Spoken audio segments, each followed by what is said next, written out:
바울은 성령의 권능을 받아서 땅끝까지 천국 복음은 전하는 사명을 위하여 일생을 달려가게 됩니다. 정말 우리가 성령의 권능 받으면 이 전기기관차처럼 계속 달려갑니다. 어디를 달려가느냐? 각자 마음에 땅끝이 있습니다. 성령의 권능 받지 못하면, 힘을 받지 못하기 때문에 대부분은 중도에서 포기하고요, 자신의 땅끝까지 가지 못합니다. 이게 한평생입니다. 그러므로 여러분이 생활선교사 천국 복음 전하기 원한다? 말과 혀로는 다 가지요, 순교도 하죠. 그러나 안 됩니다. 오직 성령의 권능, 예수의 옷을 입지 않으면 안 됩니다. 그래서 이 옷을 입는 법을 계속 공부해야 돼요. 당시 성경시대에 사람들의 세계관과 땅끝은 로마가 다스리는 서쪽 변방의 땅끝인 지금의 스페인이었습니다. 지도를 보면 그렇게 알 수 있어요. 사도 요한의 형 야고보 사도 역시 땅끝에서, 스페인에서, 유럽에서 복음을 전한 후에 예루살렘으로 돌아왔다가 당시의 분봉왕인 헤롯 아그리파 1세에 의해서 주 44년에 최초로 사도들 중에 순교자가 됩니다. 전설에 의하면 이 야고보의 제자들이 스승의 유언을 따라 그의 시신을 몰래 배에다 실어가지고 자기 스승이 복음을 전하며 돌아다녔던 땅끝, 바로 스페인 북서부에 묻었다고 합니다. 그리고 주후 813년경, 지금부터 1200년 전입니다. 별들의 들판이라고 불리우는 캠푸스 스텔라 지역에 야고보 사도의 것으로 추정되는 무덤이 발견됩니다. 추정이에요, 추정. 이 무덤 위에 야고보를 기리는 산티아고 대성당이 세워지게 됩니다. 이 산티아고 야고보 기념 대성당을 중심으로 세워진 도시가 아예 세워져 버려요.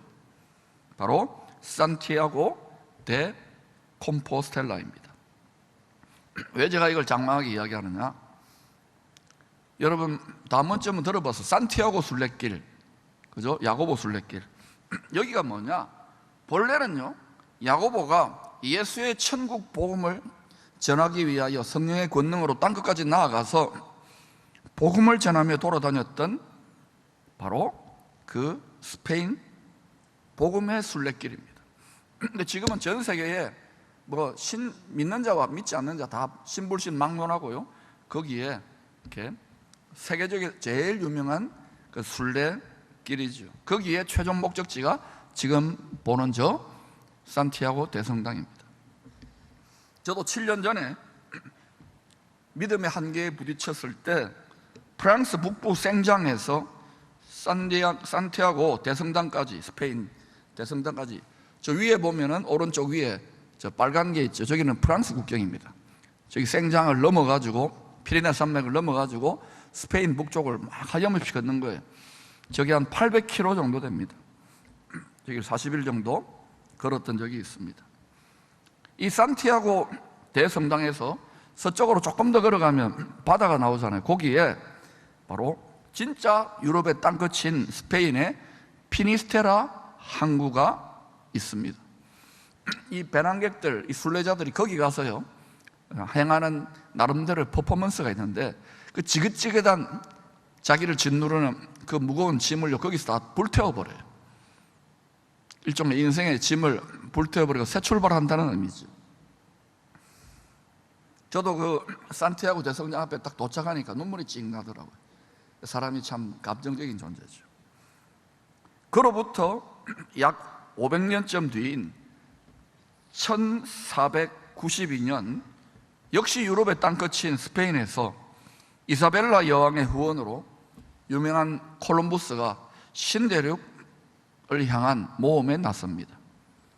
일주일이면 신대륙, 당시 신대륙이 뭐냐면 황금이 가득하고 이 미지의 어떤 그 아시아 쪽에 큰 왕국이 있는데 바로 인도가 유럽 사람들에게 당시 무지했으니까 거기에 가면은 황금도 있고 뭐 온갖 좋은 게 다 있다고 소문이 나가지고 거기를 이제 이 콜럼버스가 탐험하려고 온갖 자료를 다 조사해가지고 치밀하게 계획하고 여왕의 후원을 얻어가지고 이제 한 7, 8일 정도면은 스페인에서 인도에 도착할 것으로 알고 이제 항해를 시작해요.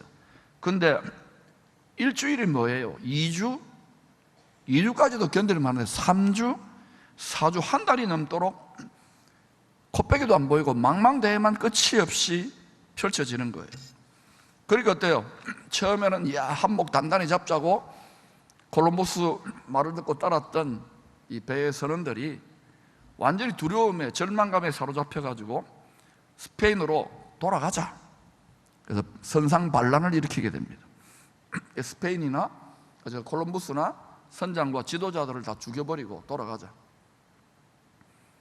성난 선원들이 콜럼버스를 죽이려고 선장실로 떼거지로 몰려갔을 때 그는 뭐 믿음이 좀 있었던가 봐요. 무릎을 꿇고 이 절망적인 한계 상황에서 하나님께 간절히 기도했었다고 전해집니다. 근데 바로 그때 타이밍이 기가 막혀요. 망루 위에 올라가 있던 선원이 육지가 보인다! 살았다! 돌아갈 필요가 없게 된 거예요. 큰 기쁨의 좋은 소식, 복된 소식이죠. 육지가 보인다. 이제 살았다. 1492년 10월 12일 새벽입니다. 그런데 이들 콜럼버스 일행이 천신만고 끝에 도착한 곳은 인도가 아니잖아요. 우리는 지금 알잖아요. 바로 미국 플로리다주 남부의 그 해변가 바하마 군도였습니다. 그 뒤로 이제 한번 처음 길을 개척하는 게 힘들지. 그 다음에는 콜럼버스가 4번을 인솔단을 이끌고 저 신대륙 아메리카를 계속 가는 거예요. 그래서 사실은 스페인이 이 콜럼버스를 통한 이 생명을 건 모험이죠. 이 신대륙의 발견 덕분에 이제 당시에 특히 남미 중심으로 스페인이 전 세계에 복음을 전하는 것뿐만 아니라 또 경제적인, 정치적인 패권을 한 1, 200년 잡죠. 그 밑에 포르투갈도 덩달아 지리상의 발견이라고 하지요. 신대륙 발견이 전 세계의 판도를 다 바꾼 거예요. 믿음이라는 것은요, 천국의 항구에 도착할 때까지 이 죄와 사망이 넘실대는 생로병사의 문제들이 넘실대는 이 세상의 바다를 건너가는 위험한 항해와도 같다고 할 수 있습니다.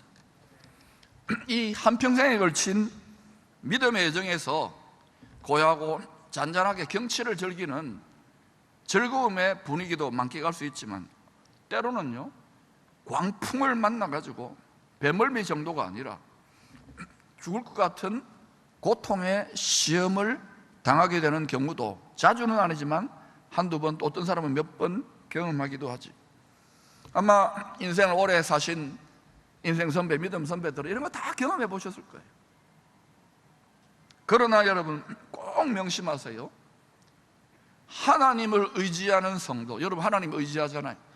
근데요, 하나님을 전심으로 의지하는 성도들에게는 하나님은 반드시 능력을 베푸셔요. 그리고 도우시는 구원의 역사가 일어납니다. 이게 희한해요. 우리 속담에 당시 예수 믿지도 않았던 사람들이 이런 속담을 만들었잖아요. 하늘이 무너져도 솟아날 뭐가 있어요?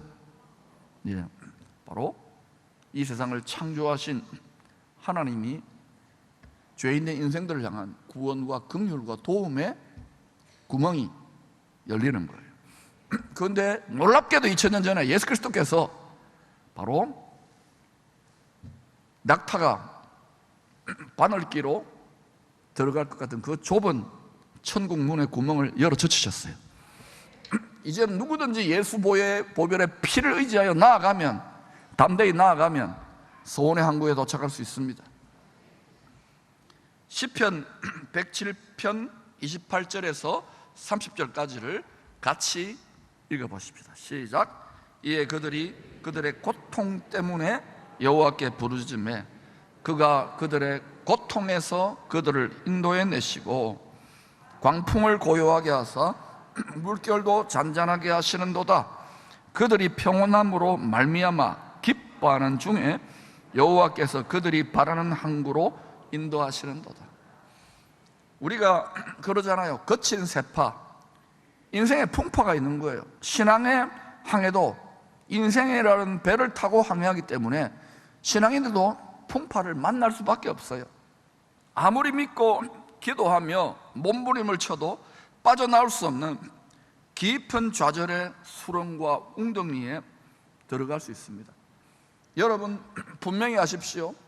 예수님이 다시 오신다, 메시아가 다시 오신다는 것은 우리의 가장 큰 기쁨의 복된 소식이긴 하고 가장 찬란한 광명한 새벽별의 소식이기도 하지만 그쪽으로 인공조명이 아니라 창조주의 밝은 빛으로, 그리고 그분이 진실로 구세주구나 하는 상황이 연출되게 하기 위해서는 하늘과 땅이 진동하고 해산의 진통이 있다는 거예요. 이 해산의 진통을 통하여 육신과 세상, 고통과 갈등만의 이 세상에 꽁꽁 묶여있던, 문제에 묶여있던 우리의 혼이 뭡니까?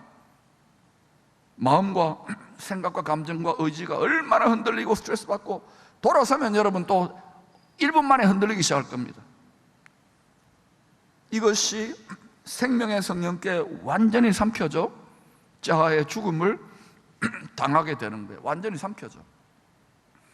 여러분 전쟁은 먹고 먹히는 겁니다. 영적 전쟁도 마찬가지예요. 여러분이 우리의 육체의 정욕에 기반하여 육체를 건드려서 충동질해가지고 혼을 삼키려는 사단 공중거세 잡은 자를 이기려면 간단해요. 싸움은 우리의 혼이 예수의 영에, 예수의 말씀에 온전히 먹히기를 축원합니다. 그런데 그게 처음에는 불편해요. 육체적 본성의 충동에 남보다 잘나야 되고, 이 그대로 있으면서 남보다 뛰어나야 되고, 남보다 부흥해야 되고, 내가 제일 잘 나가야 되는데 이걸 하나님은 강제로 예수의 영에게 집어넣어야지만이 승리하기 때문에 계속 포기하지 않고 푸시하는 거예요. 할렐루야. 그러니 여러분, 옛사람의 육신적 자아가 믿음의 한계에 부딪히게 될 때 비로소 우리의 혼, 그 속에 있는 마음, 생각, 감정, 의지가 비로소 그때 정말 고집스럽게 말 안 들어요. 우리가 불효자 체질이 있기 때문에 그때 예수의 영에게 하나님의 말씀에 삼켜져 온전히 복종하게 되므로 믿음의 신대륙, 믿음의 신세계가 열리게 되는 거예요. 그때 거룩한 나라 된 여러분의 세상에 판도가 달라지는 거예요. 이걸 하자고 지금 고집스럽게 밀어붙이고 있는 거죠.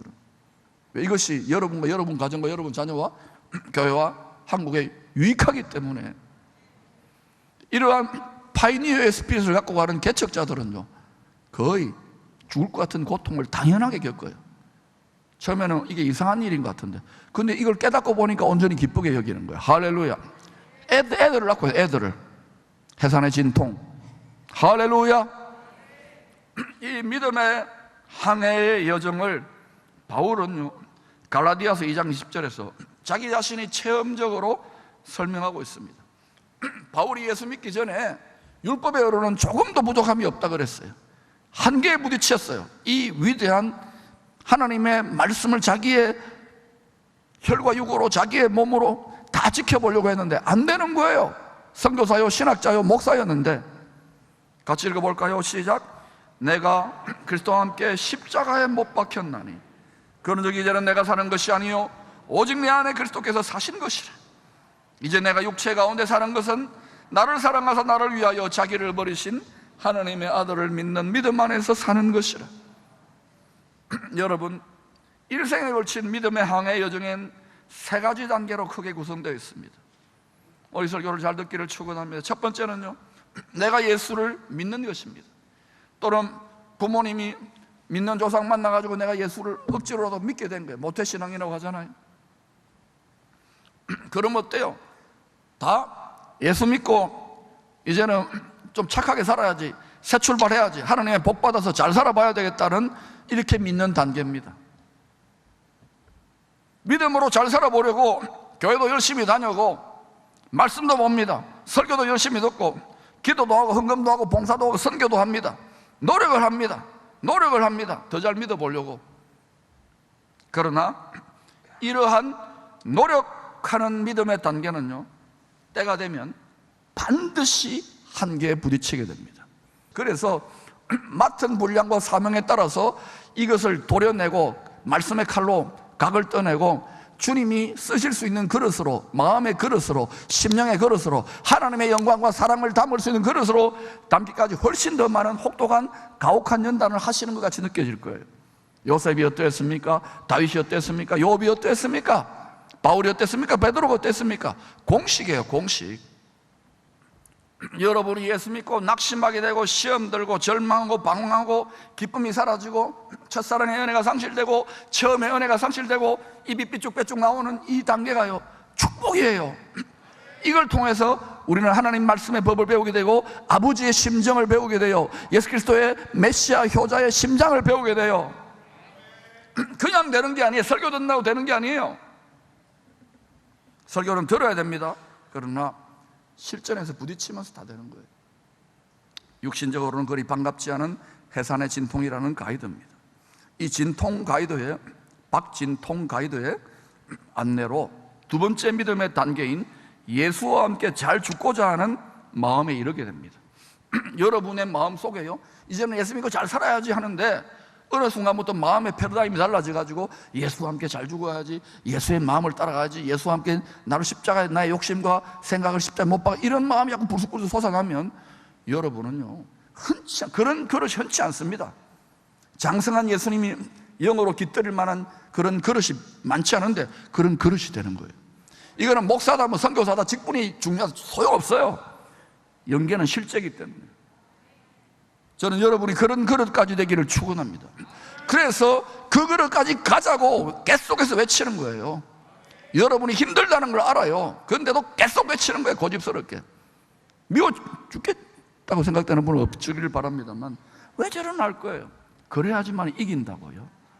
그래야지만 신대륙이 발견된다고요. 그런데 이렇게 내 마음에서 불쑥불쑥 예수와 함께 죽겠다는 마음이 솟아나게 되는 이때에 우리의 육체적 본성은, 이게 생존 본능이 있죠. 우리는 다 필사적으로 어떻게 해요? 필사적으로 죽으면 죽으리라는 각오로요, 자신을 예수와 함께 십자가에 못 박으려는 이 순종하려는 믿음, 이 순종하려는 마음과 생각에 저항을 합니다. 저항군이 형성돼 가지고요, 훨씬 더 많은 전쟁이 치러져요. 이거는 경험해본 사람만이 알아요. 이 무성부 상태가 오래 가면요, 마음의 에너지가요, 밥을 아무리 먹어도 살이 안 쪄. 쫙쫙 빠집니다. 저는 물만 먹어도 지금 배가 나오려고 그러는데, 그런 분들이 있을 거예요. 왜 그래? 마음의 에너지가 너무 많이 빠져나가는 거예요. 이때 저항군들이 형성될 때 마음속에 직면하게 되는 믿음의 항해 반란군들 중에 두목의 이름이 뭐냐? 두려움의 영입니다. 두려움의 영. 이 두려움의 영의 두목은요, 우리 마음과 생각에, 우리 마음에 이런 생각을 집어넣으려고 필사적으로 불화살을 쏘댑니다. 마침내 두려움의 영을 이기고 나의 육신적 자아를 십자가에 못 박게 될 때 예수의 영이, 예수의 영 앞에, 예수의 존전 앞에 우리의 마음과 생각이 무릎을 꿇고 완전히 백기투항하고 엎드려 절하는, 항복하게 되는 그 자리에서 그동안 우리가 마지못해 원통함으로 때로는 억지로 짊어졌던 십자가, 그 십자가가요, 그 위에 쉐키나 영광, 쉐키나라는 것은 거쳐 함께 하겠다는 거예요. 쉐키나 영광, 바로 예수의 영의 권능이 임재하게 되는 거예요. 그 결과 전혀 다른 세 번째 단계의 믿음의 차원으로 나아가게 됩니다. 바로 성령의 신세계, 우리 안에 숨겨져 있는 제3의 신대륙인 바로 하나님의 말씀과 영에 온전히 복종되어졌을 때 일어나는 우리 마음속에 숨겨놓은 천국의 신대륙이 열리기 시작해요. 할렐루야. 이 신대륙을 발견하게 되면 여러분, 거룩한 나라는 여러분의 세상과 여러분의 질서가, 여러분 삶의 모든 질서가 완전히 재편되기 시작합니다. 그때부터 나를 위하여 모든 것을 이루시는 하나님이로다의 바울이 시편에서 고백했던 그 상태를 조금 경험하게 될 거예요. 그 이전에는 어때요? 나를 위하여 하나도 안 도와주시는 만사불통의 하나님, 싫어, 미워, 이런 느낌이 들 거예요. 왜냐? 푸시하는 거예요. 어린아이에서 아버지의 마음 안으로 돌아오라고. 할렐루야. 바울은 갈라디아서 2장 10절에 믿음의 세 단계를 로마서 6장, 7장, 8장에서 자세하게 풀어 설명했습니다. 위대한 열정적인 믿음의 사람, 죽으면 죽으리라의 믿음의 사람 바울도 육신적인 인간적 믿음의 한계에 부딪혀 절망을 탄식을 했던 적이 있습니다. 로마서 8장 24, 25절입니다. 오라 나는 곤고한 사람이로다. 누구보다 열정적으로 복음을 전하기 헌신했는데 오라 나는 곤고한 사람이로다. 이 사망의 몸에서 누가 나를 건져내라. 구제불능인 거야. 단전호흡을 한다고 성경을 많이 한다고 되는 게 아닙니다. 우리는 다 사망의 몸을 가지고 있어요. 누가 나를 건져내라. 우리 주 예수 그리스도로 말미암아 하나님께 감사리로다. 바울이 이때 날마다 죽노라에 자원하여 깨닫는 도를 깨달은 거예요. 그런즉 내 자신이 마음으로는 하나님의 법을, 육신으로는 죄의 법을 섭길 수밖에 없는 내 안에, 내 마음 중심에 생명나무와 선악지식 판단나무가 열매가 맺혀져 있는데, 그때부터 기쁨으로 내 육체의 본성을 거슬러 생명나무이신 십자가에 예수 그리스도의 말씀과 성령에 복종하는 거예요. 자원하여 기쁨으로 복종하는 거예요. 그때부터 로마서 8장에 능력히 이기기 시작하는 역사가 나타나는 거예요. 그때 사랑의 감격과 마음의 안식과 이 세상에 줄 수 없는 놀라운 담대함과 평강으로 전진하는 거예요. 이 단계부터 쉐키나의 영광이 여러분이 지고 가는 십자가를 직접 메어버려요. 그래서 여러분은요, 그때부터 세상에 초보적인 유치한 예수 믿고 잘 살아보자는 믿음을 넘어선 단계에 있는 사람들이 도무지 알 수 없는 예수와 함께 십자가에 못 박힌 사람들에게만은 주님의 비밀한 능력과 영광을 맛보기 시작하는 거예요. 바로 이 믿음의 한계 지점에서 바울도 로마 7장에서 8장으로 그의 마음에 숨겨진 성령의 통치에 온전히 굴복하고 그의 혼이 성령께 삼켜지는 믿음의 신대륙을 발견하게 된 것입니다.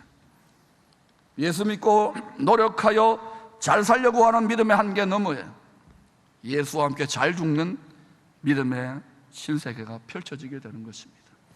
여러분, 좋은 설교 듣고 뭐 이래저래 듣고 또 나가면 또 다시 되돌이표로 달아올 거예요. 믿음의 성장이 한계에 부딪혔다고 생각되는 분이 있습니까? 나는 왜 예수를 믿고 성경도 알고 기도하는데도 더 경건해지지 않느냐고, 이렇게 노력하는데도 답답하다, 힘들다, 괴롭다, 신앙생활이 지겹다, 천국은 가야 되겠고 생명샘이 막힌 것 같고 늘 자신의 문제로 고민하고 고통하고 복음 전하는 것은 뭐 엄두도 못 나고 나는 여기까지라고 그렇게 생각하는 분들이 있습니까? 이제 주님의 사인이에요. 너 예수 믿고 잘 살려는 단계까지 여기까지 잘 왔다. 그런데 내가 너에게 네 속에 있는 성령의 통치에 굴복하고 말씀의 통치에 굴복하는 새로운 신대륙을 열어주려고 그런다. 너에게 경험해보지 못한 새로운 어드벤처를 열려고 하는데, 그러려면 네가 이제는 나와 함께 십자가에 못 박히는 믿음의 단계로 나아가야 되겠다. 불쑥불쑥 솟아오는 자존심, 또 자기 어떤 더러운 생각들, 미운 생각들, 분노하는 생각들, 또 말들, 뜻들, 이 모든 것들을 날마다 못 박는 거예요. 날마다. 처음에는 저항이 많을 거예요. 계속 나아가 보시면 그때부터 주님이 어때요? 잘한다.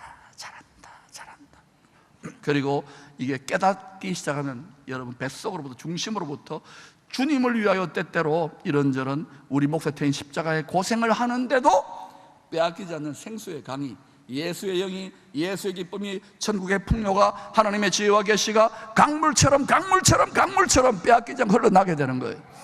저는 이 차원을 적어도 여러분이나 여러분의 자녀들이 맛을 보고 그런 일들이 일어나야 그곳이 아마 열방에 이렇게 힘든 진동이 있는 때에 도피성과 같이 많은 자들을 도울 수 있는 하나님의 복된 성전이 될 줄로 믿습니다. 여러분이 그 왕같은 제사장이 이 땅에서도 한번 이루어져 보시기를 축복합니다.